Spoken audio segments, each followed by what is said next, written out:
ভবিষ্যতে চিকিৎসক হওয়ার স্বপ্ন মাধ্যমিকে দশম স্থানাধিকারী সৌমিক খায়ের। মাধ্যমিক পরীক্ষায় এবার দশম হয়েছে বাঁকুড়া জেলার সৌমিক খা। তালডাংরা ফুলমতি হাই স্কুলের ছাত্র সৌমিক ভবিষ্যতে চিকিৎসক হতে চায় মাধ্যমিকে দশম স্থানাধিকারী সৌমিক খা। 5 বছর আগে দাদু ক্যান্সারে আক্রান্ত হয়ে মারা গেছেন, তাই ভবিষ্যতে মানুষের পাশে দাঁড়াতে চিকিৎসক হতে চায় সে জানিয়েছে প্রতিদিন 9 থেকে 10 ঘন্টা টেক্সট বুকের ওপর জোর দিয়ে পড়াশুনো চালিয়ে গেছে সে। সৌমিকের প্রাপ্ত নম্বর 684। আজ মাধ্যমিকের ফলাফল প্রকাশ হয়েছে, সেখানে দেখা গেল লক্ষ্য করা গেছে তুমি 10th র্যাঙ্ক করেছো।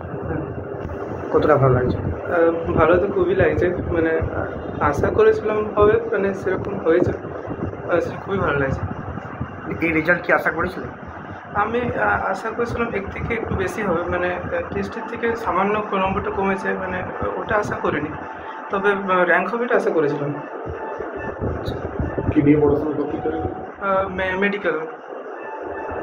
এর দিনে কীভাবে পড়াশোনাটা চালিয়ে যেতেন? মানে দিনে বলতে প্রচুর যে টাইম পড়তাম সেরকম নয়, বাট যতক্ষণ পড়তাম ততক্ষণ পুরোটা পড়ার চেষ্টা করতাম, মোটামুটি 9-10 ঘন্টা।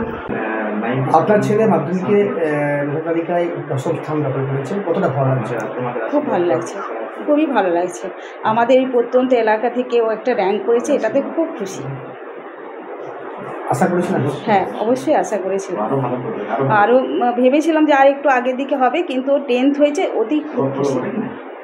ও র্যাঙ্কটা রাখতে খবর পেলেন? আমরা নিউজ চ্যানেল থেকে খবর পেয়েছি। এই যেভাবে পড়াশোনা কীভাবে চালিয়ে যেত, এই যে এই সাফল্যের পেছনে কীভাবে কী দেখছেন আপনারা ডাক্তার? ও সব থেকে ওর যেটা আছে, ও সেলফ স্টাডি করতে খুব ভালোবাসে। সেলফ স্টাডি করে, নোটের উপর ডিপেন্ড করে না, বইগুলোকে খুব খুঁটিয়ে খুঁটিয়ে পড়ে। আর ওর পাশে আমরা, ওর বাবা মা, তারপরে আমি, ওর বাবা, তারপর স্কুল টিচাররা প্রচুর হেল্প করেছে। তারপর বাড়িতে যারা পড়াতে আসতেন ওনারাও প্রচুর হেল্প করেছেন, প্রত্যেককে আশা করতেন, প্রত্যেককে অনুপ্রেরণা জাগাতেন। তাদের যে রাখতে পেরেছে, ও 10th রেখে তাদের সকলের আশাটা পূরণ করতে পেরেছে, এতে খুব খুশি।